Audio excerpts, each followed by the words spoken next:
വർഷം നടത്തിയുള്ള ഇഫ്താറിന്റെ ഭാഗമായിട്ട് ഇന്ന് നമ്മൾ വിദേശത്തുള്ള രണ്ട് സുഹൃത്തുക്കൾ നമ്മുടെ റബീം നമ്മുടെ യാസീന്റെ ഭാഗം സ്പോൺസർ ചെയ്ത നല്ലൊരു പരിപാടിയാണ് അല്ലെ. നല്ലൊരു ഈ ഒരു വെള്ളിയാഴ്ച ദിവസം ഇങ്ങനെ ഒരു അവസരം തന്ന രണ്ടുപേർക്ക് യൂണിവേഴ്സിറ്റിയുടെ ഹൃദയം നിറഞ്ഞ നന്ദി അറിയിക്കും.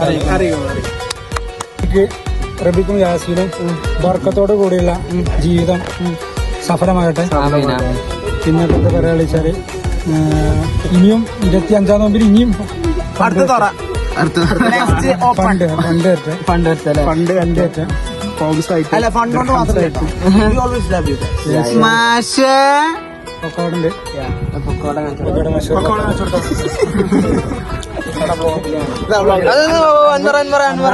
അപ്പൊ എല്ലാവർക്കും താങ്ക് യു പറഞ്ഞുകൊണ്ട് ഇന്ന് ഈ വർഷത്തെ നോമ്പ് തുറ അവസാനിപ്പിക്കുന്നു. Okay, sign off. Thank you. Sunil ഓജി.